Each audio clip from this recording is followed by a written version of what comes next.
Ha! We got him! And he was bluffing! Big pot! Let's go! Get excited about it! Woo! Yes! That shit's fucking awesome. That's huge!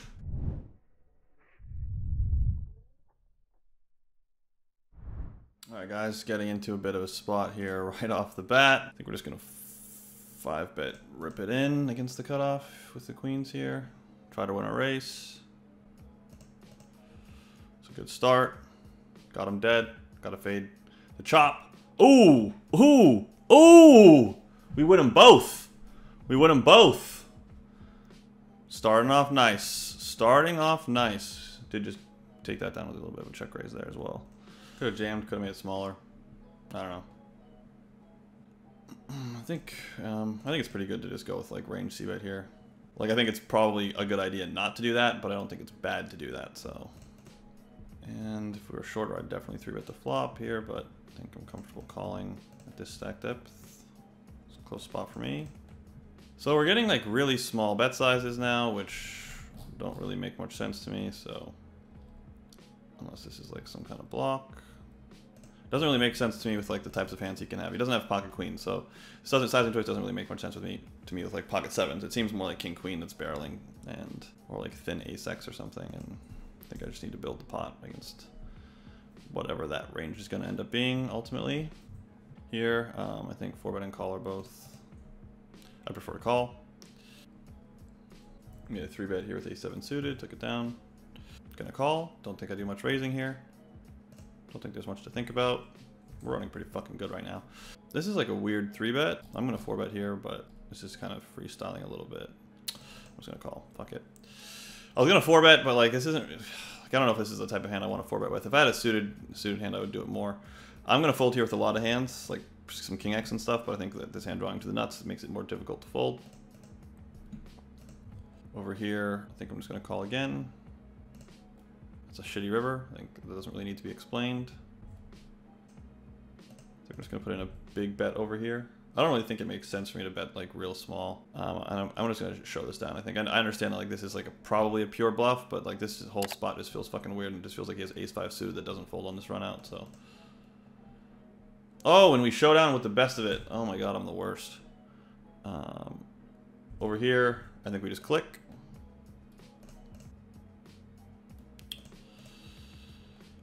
That's a shit river. That was a shit river. Someone knew that. I mean, it was pretty obvious that the bad river. Don't need to be in the know to know that that river sucked. Real big jabronis, whatever. River wasn't good. I'm gonna fold. Don't think folding this pure is good, but I think folding sometimes is okay. I think I should 3-bet here a lot. And oh, I should have probably called actually, but didn't really check. And gonna go with small c-bet. Fine if you check.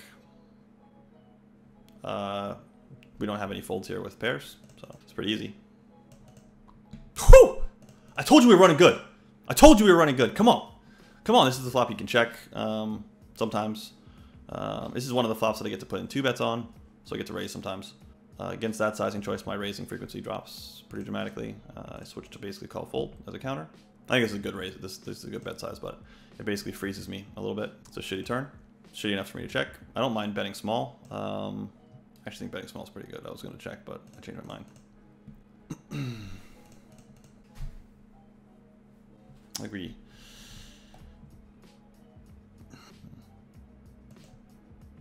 have a tough decision.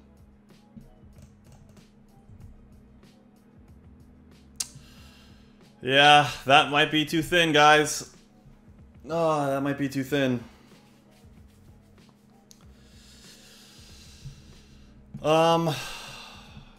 It's really thin. It's a really thin bet. Obviously, like the 3-bet range is mostly Broadway. I mean, like the big blind 3-bet range has some polarized stuff in it for sure. But it's difficult for my opponent to have like an 8. It's not that easy for my opponent to have a 3. So it's a hell of a lot easier for my opponent to have pocket aces with a diamond, or like kings with a diamond. 6s, 5s, and 4s show up like non-zero. They don't show up a lot. So it was tough. I mean, like I felt like I didn't randomize either, but I felt like I would check pocket 4s, and I was kind of thinking about like how I thought he might have a pair of 8s as well, and I thought that like or like straight.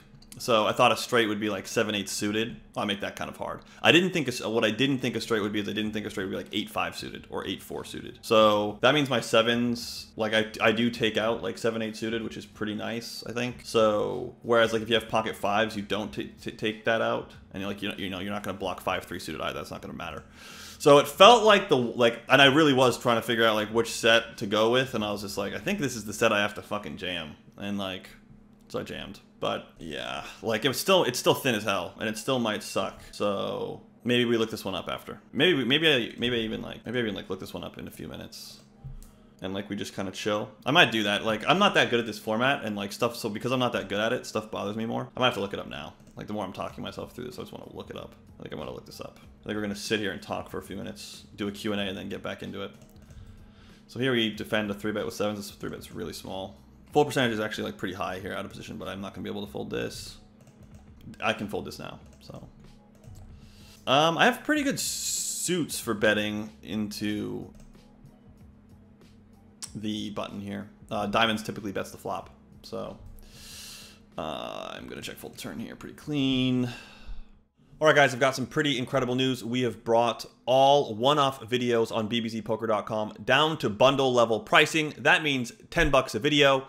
So the bundles have been so successful that we decided to rationalize the pricing of all of our video content to the same level as the bundles. So all BBZ Poker videos are now $10. You can get Ape Styles for $10. You can get me. You can get Lucky Fish. You can get Yargo. You can get Finton. You can get Spraggy. All for $10. I'll see you on BBZPoker.com. I'll settle for 4-6-7 two-tone, to be honest. 4-6-7 two-tone. Should I settle for that, guys? What do you think? I think I can settle for that because the turn's a 6 anyway. So I don't think it fucking matters what order we go in. Like, so we're not gonna have to run it, which is kind of sweet. We can just look at this and use this as a pretty solid proxy. Like this is the actual run out for the in-game spot. And so looking at like 7-6-4 instead of looking at 7-5-4 and then with a turn to 6. Like for these two ranges, it won't really matter. I don't think. So all right, so let's get into like what happened, right? So. And I'll like walk you kind of through like how I'm thinking about all of this. So my opponent, obviously this, I mentioned, I think at the time I played the hand that my opponent could have checked here, and he didn't. He bet 2/3, which matters. So we see here that like check's pretty reasonable, which is kind of what I thought. When an opponent bets 2/3, you're up against like a lot of pocket 9s, pocket 10s, pocket jacks. Yeah, a lot of pocket 9s, 10s, jacks, a little bit of queens, a little bit of kings, a little bit of aces.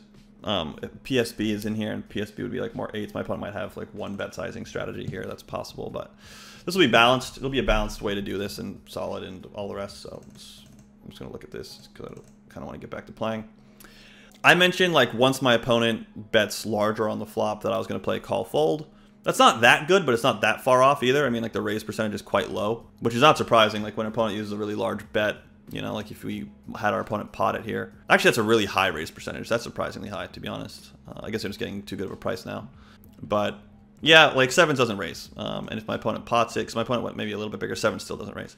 So we mostly raise for like value protection. So we're raising with like pocket 8s a lot, which has a gut shot. We're not really raising with sets much, right? So 7s, 6s here, and 4s here. So we're not really raising with sets. This hand class tends to, like this equity profile tends to call, which is really not like, to me, like I've run enough sims to know this isn't mind blowing. So this is fine. Like this is kind of how I expect it to work a little bit. I know there's gonna be a small raise, but I'm not gonna try to hit it because I'm not good enough at this format yet. So I switch to call fold to simplify. Turn. So I call. Turn ends up being a spade, and we're gonna make it the 5 of spades. So now like things get a little bit messed up. Obviously, it's a little awkward for what I need to do. I initially wanted to check, and then I said, actually I'm pretty sure I'm supposed to bet. I'm gonna bet, and I bet 1/3, something like this. Right. I bet 30%. So I bet exactly what this number is here. Now this is maybe a different bet's better, like maybe smaller is better than this to pull in the extra 30% check. If you bet, like maybe if you bet 20% or 25%, maybe this check drops and that's a slightly more efficient answer. I don't know. I was comfortable with 30%. You can see 7s, 6s, and 4s and 5s. Like this equity profile is pure bet. Although you do see the 7-6 is pure check, which tells you like pocket 4s must be at least kind of close. And yeah, so I bet 30%. Opponent does not raise. I don't know how much raising people do here in practice, to be honest. Like this might be like obviously my opponent actually shows up with queen jack of spades, so like that's a bit of a problem. He didn't raise his hand, so oops for him, but I guess. But like he got my stack, so I don't know how oops it is. But like, you know, a lot of people might just play like pure call fold here, and he is supposed to have a 23% raise, which like I might rerun this and force it just to shove, like just to see. You know, if you guys weren't here, I might just rerun it, but I don't really feel like doing that right now. So he calls. Like, he's gonna have a hand that he's not supposed to have, but he could have queen 10 of spades. Like, it's fine, whatever. Maybe he's not raising enough. Maybe he is. I don't know enough about him to like really truly know. River's an offsuit 9 of clubs. My opponent checks. I hum and haw and bitch and moan about like, I don't know, this is fucking close. This seems terrible. I don't know what to do. I block 7-8 suited. I think that matters for how my opponent has an 8. I don't really expect to run into many 3s. He could have a flush, but there's a lot of non-flush hands that he can still have. Ah, fuck, I don't know. This spot sucks. And I jammed, thinking that like I kind of needed to. And he had queen jack of diamonds, obviously, and I lost, and that's why I'm like, okay, let's run it. So then my opponent checks, and I have 7s, and it's pure check. Fuck. Super annoying. I made a mistake. Ooh, I feel good. I feel good. And so this is going to be like maybe a little like, so basically the reason I feel good, like first of all, I didn't have a diamond either, which I can't actually have a diamond in my, or sorry, spade. I can't, okay, you have a spade. So here, having a diamond blocks backdoor flush draw, which is how you would have 7-8. So okay, that makes sense. So like, why am I okay with it? Because the EV difference is like at least semi-negligible. You're talking about like, you know, a 3% difference, you know, 2.5, 3% EV difference. So you can actually see like what your different answers are worth. And so like my shove is worth like 115. Checking is worth 120. It's close. Like, yeah, it's better to check. I should have checked. I fucked up. Fine. But like, how bad was my decision is which kind of matters. And I did actually have the 7 of hearts, which is the suit on the board. So technically speaking, I had the 7 of diamonds in this model because I had the suit. I had 7s with the suit that was on the board, which is the 6 here. So that's relevant. Now it didn't impact my decision making. I would have just fucked that up. But with the actual 7s that I have, you can see here, I have 7s with the suit that was on the flop. And here you have 7s with the suit that's on the flop, so the diamond, which is like a 1.5% EV difference. So it doesn't really matter. I mean, like obviously if my opponent's playing call fold with all his flushes and has no raising range, it might drop off, it might be worse. But I like, to be honest, the other thing is like this turn is check range, which again, I don't know much about my opponent. Maybe my opponent found check range, but a lot of people will bet, and if they do bet, they bet too strong, and they just don't check range. They check a lot, but maybe not flushes sometimes or something.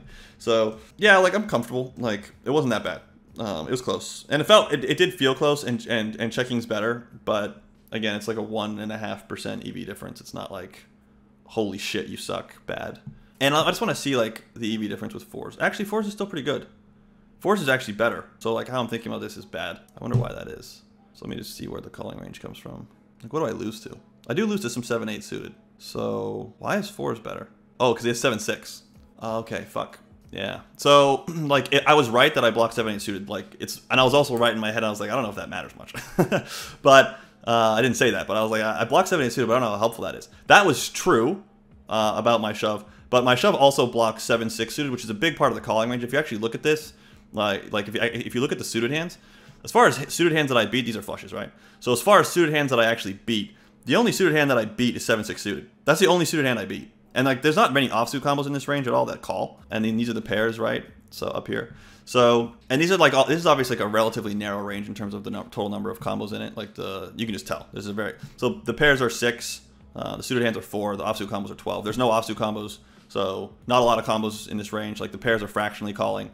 So this isn't 6 combos. This is a fraction, then it's calling at a fraction. So yeah, I mean, basically blocking 7-6 suited sucks. I didn't think about that at the time I shoved. I was only thinking about 7-8 suited because I was focused on what I lost to. And yeah, so it is what it is. You know, ultimately decision's not that bad. I didn't think it was going to be that bad, but would have been better to check. I'll check next time. I've got to make sure that I'm raising enough on the turn there against the small bet size. I'm going to check here, check raise here with a lot of 8x. I feel like my ace-8's like one of the ones that wants to like mix more. But I'm gonna 3-bet here also. No, I'm not. I randomized like for it, but I didn't like it much. It's a pretty good turn. I think that ends up being like really high frequency bet. It's pot. Kind of an interesting hand. Like this hand like really feels like it should check, but this turn feels like I should be betting my range or like a huge fraction of my range. And then as far as sizing goes, like I'm probably supposed to bet smaller than this, but kind of whatever. I have the nuts, minus pocket 5s. He doesn't open many 8s. I think we just jam. Probably getting a fold. Don't think there's much to be done about it though. He doesn't have many 8s, so like it's not, I just don't think that like my sizing choice Like, what? Basically, mathematically, I think that he's going to have to call with non-8s. And he's probably not going to do it a lot. He's probably going to believe me. That turn's quite good. He might reach a conclusion like I'm not betting range on that turn or something, which is probably not true. I think I'm betting range. Like, I might be betting too much if I'm not supposed to. So I still get here with a bunch of bluffs. My name's still BBZ. I'm a tournament player. I bluff too, like, you know, I study tournaments the most, which means my ranges tend to be too weak when I play cash. I try to be cognizant of that, but it's really fucking hard to make them strong enough in this format. They're just so much tighter than I'm used to. Ranges are just so much more narrow. I think he's gonna find the fold, to be honest. Like, he can time bank down, but I think I'm getting a fold. I'd love to get a call, obviously. I have the nuts, but I do think he's gonna time down and fold. Oh, and we got the call. Woo! Boom! Love it. Love it. That's how you get the maximum. Get the greedy maximum. Yes. Yes. Putting out small bet here. I usually bet small here. Going to be using high frequency C bet like most people in a cold 4-bet pot. Obviously, my opponent interacts with this board texture quite well. Facts and fine. I don't think I want to like try to 3-bet and like take him off of anything, so I think we just call here. It's possible 3-bet's better. I doubt it, so I'm gonna call. It's a pretty good turn. Probably gonna check if my opponent checks. Just gonna call. Hope for a non-board pair. I think that's pretty obvious. That's super fucking annoying. I mean, I have half pot left, so my stack goes in, and I just hope he's bluffing, but it's a pretty shitty river. I also block boats with my queen, which matters. So, like, even if you wanted to consider folding a flush, you probably wouldn't fold this one. Ha! We got him! And he was bluffing! Big pot! Let's go! Get excited about it! Woo! Yes! That shit's fucking awesome. That's huge! That's huge! Let's go! It's fun. This is more like gambling for me, because I'm not as good at this format. So, winning feels more rewarding. Like, if I win in tournaments, even if I win, like, a lot of money in tournaments, like, I'm not, like, it feels like the job. But this doesn't feel as much like the job. So this feels more like, let's fucking go. That's what this feels like. This is awesome. So yeah, it's different when it's like work. This doesn't feel like work. So, whoo, whoo, that was a big one. That was a big deal. Let's go, ladies and gentlemen. Let's go. Here, I typically bet larger or check. I do check this hand back sometimes. This is the type of hand I would check sometimes. Didn't roll this one. I have reasons. Well, no, I don't really have reasons. I was being lazy. I should have checked, actually, because I rolled really low. If I would have checked that, I would have checked. It's a bad turn. I'm going to be capable of folding this hand against like various bet sizes. I'm probably going to be randomizing this one, kind of picking my spot depending on what sizing choice I'm up against. Yeah, so I think that like King Jack, I think I get to fold some here against pot. It's a tough spot for me. I'm going to fold around, I'm going to fold some, I'm not going to tell you how much, but I'm going to fold like a reasonable amount, but not like tons. Yeah, didn't roll that.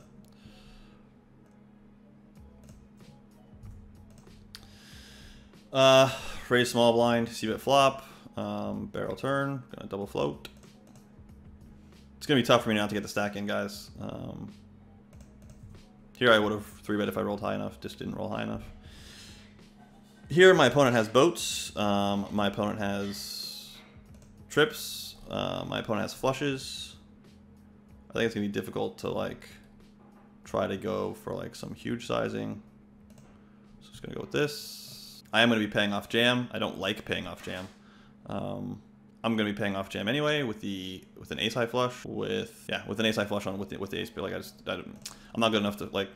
I don't know that I should be folding this, so it's not even a matter of being good enough. It's just like with a boat blocker and an ace high flush and the possibility that he might raise non-ace high flushes.